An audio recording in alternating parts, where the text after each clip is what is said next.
Good morning. Good morning, good morning, good morning, everyone. I wanted to come on here this morning. Excuse me. And I want to talk about surviving just in general. So I just want to give you guys a little backdrop of my story so we understand why I titled this video, the truth about surviving. So before I was the age of 10, I had already experienced sexual abuse, physical abuse, and I also almost lost my life. I had to have a major surgery when I was like 6 years old, and they were, it was a lot. Before the age of 10, I had already experienced what people experience later in life. And this is no discredit to my mother. I wanted to put that out there. There's no discredit to my mother. My mom was the best mother that anybody could ask for. Like, if you knew my mom, you would, like, definitely agree. But, things happen. Life happens.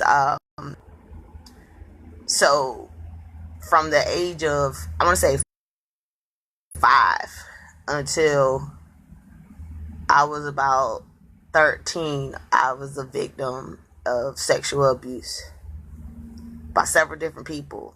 And at that point in my life, I went through a lot of things, a whole lot of things, with kids bullying. I had just moved to Georgia or whatever, so I was new on the scene, and the kids were bullying me, and then I was being molested by my stepfather at the time while I'm in school dealing with bullying.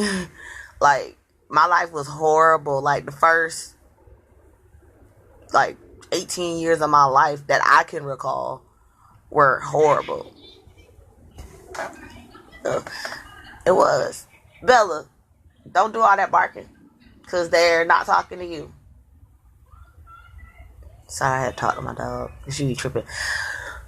But anyway, so, so, like I said, by the time, when I was, 10, I had been through a lot. So, from 10 till I was about 17, actually, I had been homeless during that time. I had been in and out of jail or boot camp or whatever. I still had kids bullying me and fighting every day, constantly. People were spreading rumors about me. When I was 13, I had AIDS. So, it was a lot of psychological damage that had been done to me, and physical damage that had been done, but a lot of psychological. And I was very hurt. And I was in a really, really dark place in my teenage years. My early, my preteens and throughout my teenage years. So when I was, life had went on. I made some mistakes, went to jail a couple times or whatever. And when I was 24, I think it was 24 or 25, I was already accustomed to being abused. So I would hold on to people and situations that were very detrimental to my health and very toxic to me. But dysfunction was truly all that I ever knew. Like I said, it's not on account of my mother. My mother had nothing to do with what I was going through. She did the best she could with what she had available. And I thank my mom, because if it wasn't for her, I wouldn't be able to tell people to go to therapy, and that therapy actually works, because I went to therapy from the age of 13 until I was 25. Off and on, but from 13 to 17, I was in therapy faithfully, almost every day, Monday through Friday. I was in therapy. I was going through it. I was trying to, find out who I was at a young age, and I still couldn't find out who I was. So I turned to drugs, and I've never done cocaine or Molly or anything crazy like that. But I used to smoke a lot of weed, and I used to drink. Listen, by the time I was, I'm gonna go back to the story of my abuse. But from the age of 13 till I was 20, I was an alcoholic. I was a pothead. I used to smoke a lot of weed. I used to drink a lot. I used to party. I used to sneak out the house. I was just a bad child. But I realized as I got older that it wasn't that I was bad. It was just that I didn't understand life, and I used, drugs to help me cope with not being adequate or feeling like I'm adequate. Like people always be like, "Oh, you're so beautiful. You can get any dude you want." But do you know how hard it is to be in a relationship with someone who has been through a lot and hasn't really verbalized or vocalized or even dealt with and healed from sexual abuse, mental abuse, verbal abuse, physical abuse? It's hard to deal with someone like that.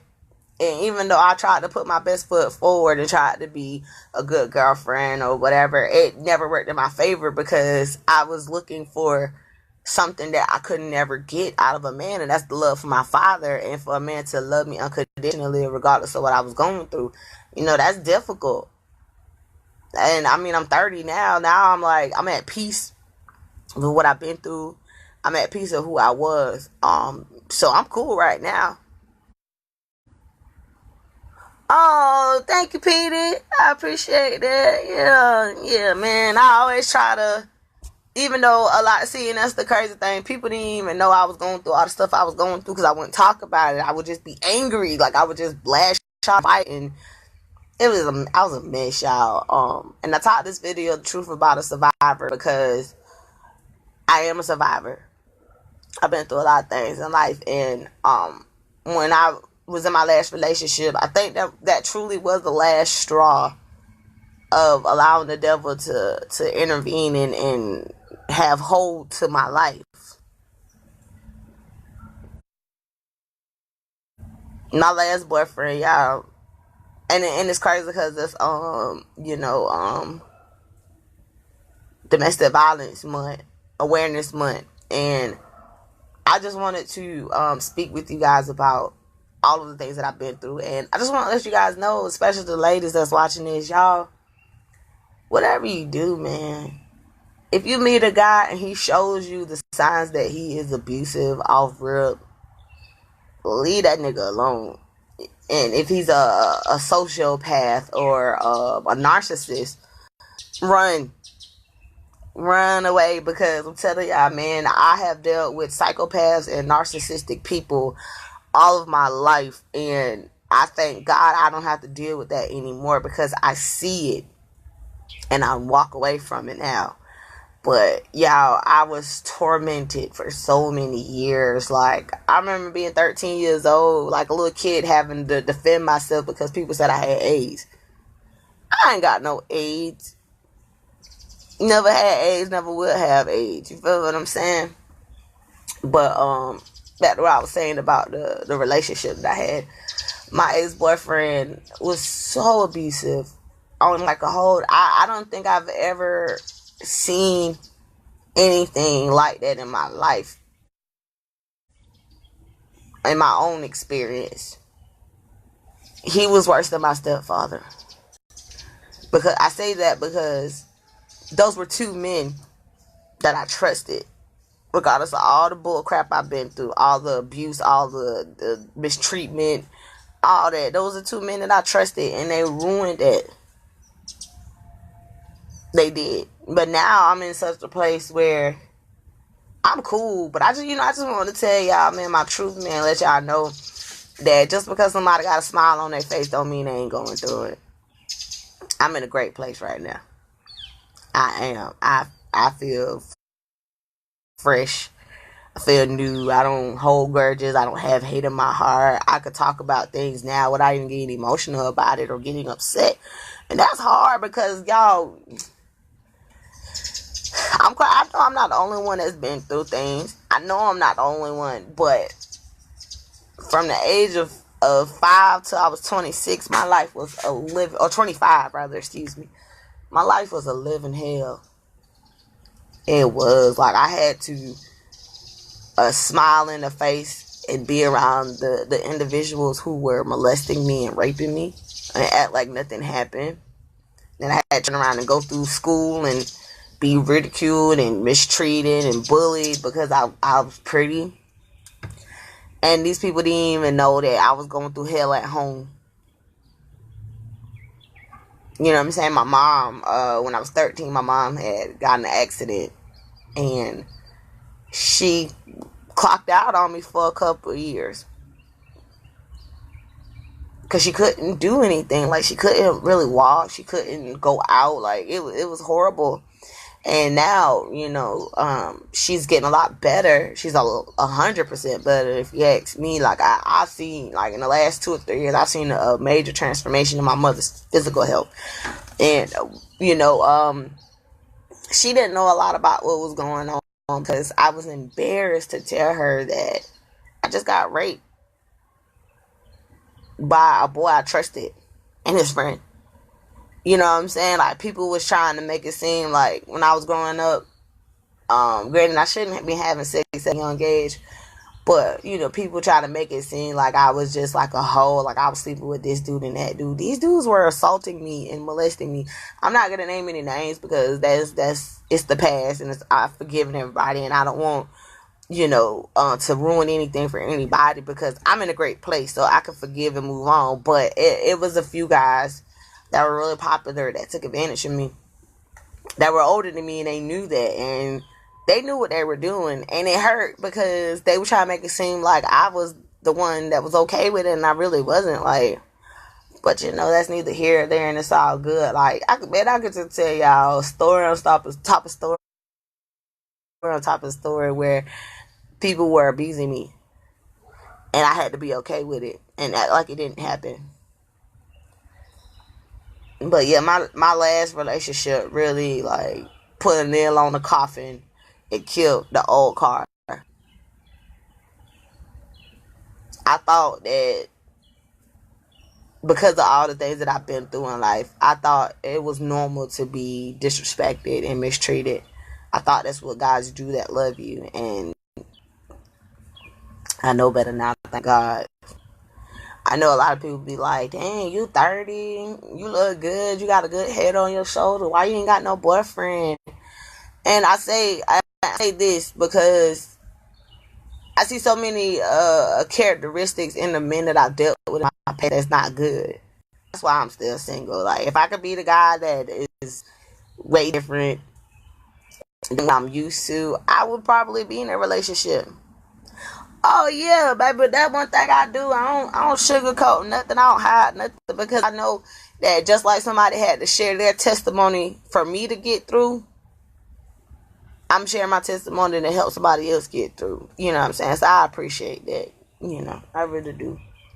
That means a lot that you respect that, because a lot of people don't. They be like, why are you telling all your business? Like, because life happens. That's why people be needing to vent and have an outlet. But I'm just doing this because I just woke up and was thinking about it. Like, damn, I done been through a lot, man. Oops. Sorry, I don't know what happened. But anyways, Billy, what you doing? Like I was saying, I've been through a lot in life. A whole lot in life. And for me to trust God the way that I do, I think that's why he moves for me like he does. Because with all the stuff I've been through, man, I shouldn't be able to trust nobody.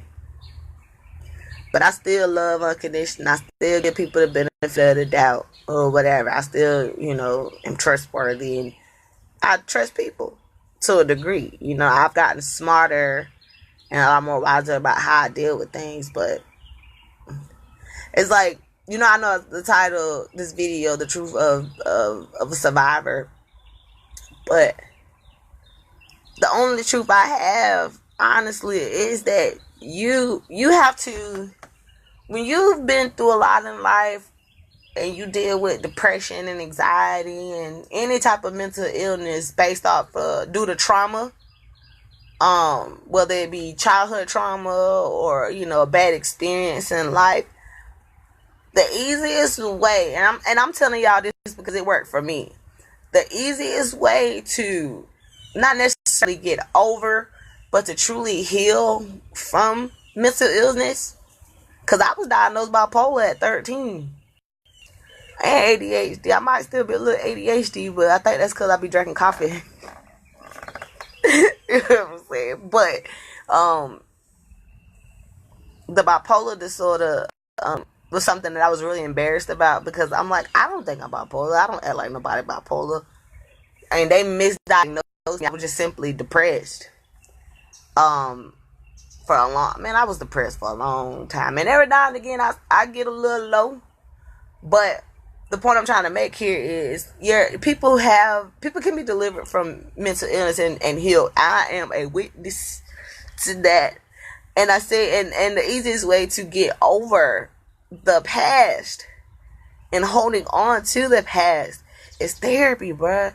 Therapy and having a relationship with God, like going to church, reading your Bible, having it's a wonderful thing. Come here. Come on. Let me see you. Come here. Oh, she don't want to come. But anyways, it's easy to have corporate worship by going to church and having a relationship that way. But when you be in your room, or be in your car, or be in your shower, your bathroom, and you're praising God, that is a relationship.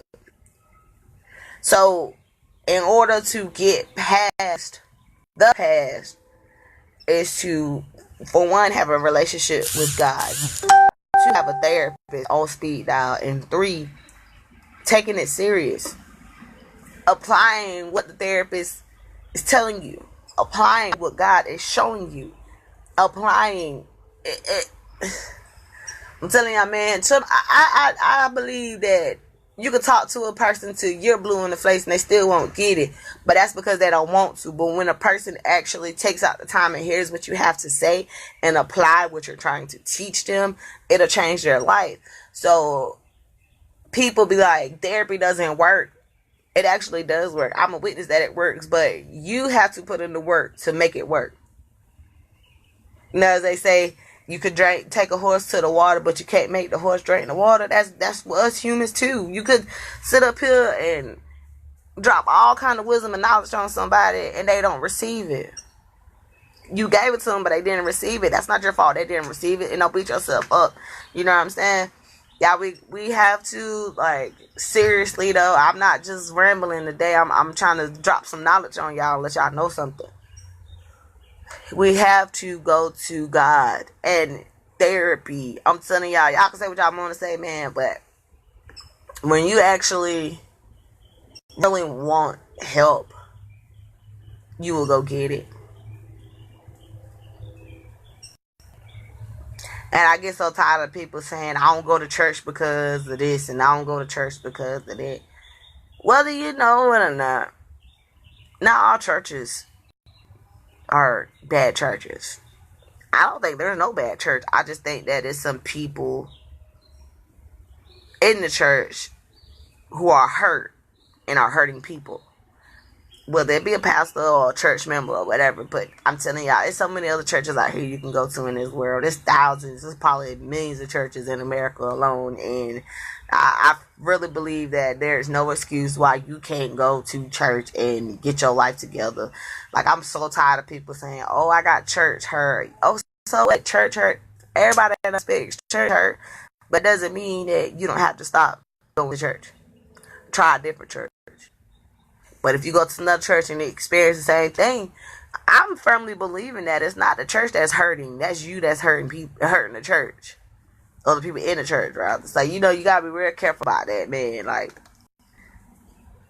I've been through so much stuff in life, man. Well, I'm supposed to be dead. I'm supposed to be dead twice. I'm supposed to die when I was 6, and I'm also supposed to die when I was 27. 3 years ago. I'm supposed to be dead on 2 different occasions, and I'm still here. And I'm here to tell y'all, man, regardless of what I've been through in life, being homeless, being molested, being raped, being suicidal, all that, man, I could really, really truly say, experience church hurt. I done experienced like 4 different churches of church hurt, and people looking at me crazy inside at me because I dressed a little different or I talk a little different, whatever. It didn't stop me from going. People just, and I could be wrong when I say this, I really feel like people like to be victims. They find every excuse not to be healed, not to grow, not to be a new person. They find every excuse because they're so used to having pity. Like, bro, at some point, God is gonna stop you from having a pity party. He's gonna make you be pitiful for real. What? Can't nobody help you and can't nobody save you but Him. And I don't want that for you. I want you to stop the pity party and saying, "Oh, I don't go to church because of this, and I don't like people because of this, and I don't trust nobody because." So what? So what? I've been there, and I still love people unconditionally. I welcome anybody with open arms. I still go to church. I mean, if I need to go to therapy, I go to therapy too. But I don't need it now because I done made it to the level where God needed me to go because I wanted to be free. When you really want to be free, you will be free. So stop allowing yourself from stopping you from being yourself. You feel what I'm saying? I don't know if y'all got that, but you are stopping you from being happy. You are stopping you from being healed. You are stopping you from being successful. You're stopping yourself. And I'm a survivor of what I'm talking about. This is why this video is called The Truth of a Survivor, because I've been where a lot of people are right now on a mental level, emotional level, and a physical level. I've been there. I've been in a position where I didn't know if I was going to get out of jail. I done been in a situation where I didn't know if I was going to make it out of this house alive. Or I've been kidnapped, bruh. Twice. I'm a survivor of a lot of things. And what kept me was I knew I had something better in life coming for me. So regardless of whatever I've been through, I'm a survivor, bruh. I'm not a victim. I'm a survivor. I made it out, and I made it out tough, and I didn't give up on myself. I'm telling y'all, man, y'all gotta stop having all these pity parties about why you don't go to church, and I act like this because when I was 7, my uncle molested me. You shouldn't act like that, bro. You shouldn't be right here. Nobody likes me. You wanna know why nobody don't like you? Because every time you come around them, or they come around you, you being negative and you crying, you being emotional, you being all extra. Like, bro, people be going through stuff too, but they make it out. They survive it because they don't quit and they don't give up. Stop having this pity party because you're things. Get help. And I'm not talking bad because I'm guilty of it too. I was guilty of trying to make everybody feel bad for me and have pity parties and be miserable. But I realized, like, the more deeper I got into hating myself, the easier it was for people to hurt me.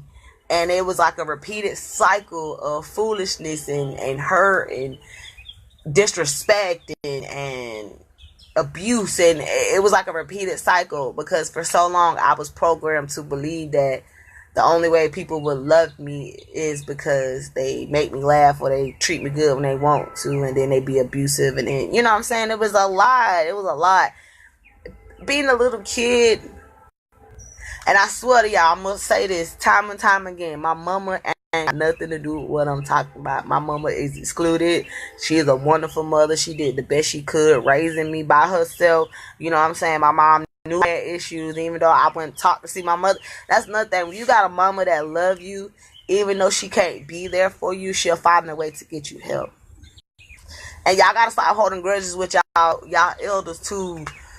Oh, so-and-so raped me. My daddy was never there for me. My mama, she ain't no good. Blah, blah, blah. Man, let it go. Y'all gotta stop being victims of bullshit. Excuse my French. Stop being victims of bullshit. And be survivors, man. I'm so sick of it. Like, it's so annoying that... And I understand. And, you know, I'm really not mad at nobody for being pitiful. I'm not mad at nobody for being pitiful. I'm mad that you keep allowing yourself to be pitiful. That's what I'm mad about. I'm mad that you are 30 years old, still crying about something that happened 20 years ago. Not saying that it's easy to let go, but if you keep holding on to it, it is hard to let go because you won't let it go. Like, you got to move forward. You cannot allow yourself to be tormented for something that happened 15 to 20 years ago. You have to get help. I'm telling y'all, man, from experience. My relationship with God and therapy is what got me talking to y'all on Facebook Live right now. I should have been dead. I was extremely suicidal. And depressed, and I was having like dreams of me dying, me killing people. Like, my life was a hot mess. And no, I'm not perfect. I still, just a little bit, I still smack somebody if I need to. Or straighten somebody. But, as far as who I am as a woman mentally, I am so strong. I am so strong mentally. Because I didn't let my abusers stop me. No ma'am, don't do it. Come here, come here. Y'all, she about to chase somebody. Hold on. Bella, come here, she watching somebody. I have to watch my dog because she crazy. But yeah, I'm gonna get off. Where you going? Oh, my dog was ready to attack, boy. But anyways, I'm gonna say this and I'm gonna do. For real, y'all, we got to stop with this pity party crap. We have to stop it. I don't go on a nurse house. The pastor at my own church touched my booty. I don't like people because when I was a little kid, my auntie used to beat on me, and like, bro, get over that. Like, golly. And I'm not shunning, and I'm not picking on people when I'm with the stuff what I'm saying. I'm saying this because I used to be like that, and I realized, like, when you're pitiful, you don't gain nothing. But when you take a step back and you see how much damage you're doing, not how much damage was done to you, but how much damage you're doing to yourself by holding on to that, you'll see that it's not healthy to be angry all the time and still be mad at Bobby or whoever for doing what they did to you, or whatever the case, Bella, or whatever the case may be. Y'all gotta stop, man. We gotta stop. Not we, because I'm good. But y'all gotta stop that. All that, man. Get your behind at one of them churches that one of them deliverance type churches, and go to therapy until you feel comfortable enough with stepping out of your comfort zone and being who you were supposed to be, not what happened to you. The person you became because of circumstances. Be the person you were intended to be. And the easiest way to do that, I promise y'all, is by developing a relationship with God, for one, going to church faithfully, too, excuse me, and therapy. Therapy is what's going to help you out to learn how to communicate on a different level and gain understanding. The relationship with God is the icing on the cake. Therapy is the cake, and God is the icing. God is the one that smooths everything out, make everything functioning. But therapy is the tools. Therapy is that's how I'm gonna put it. Therapy is the tools that you need to learn how to survive, and then the relationship with God is what builds your strength while you're in survivor mode. Telling y'all. Tell me. I've been trying to get you to come in for the longest. What you got going on, Binky? But yeah, I want to share that with y'all. And I'm done talking. I'm about to go in here and find me something to eat. Something to do. Bella, you okay? Look at this little crazy dog. My dog is crazy. But anyways, I love y'all and I thank y'all for tuning in today. I'm out. Peace.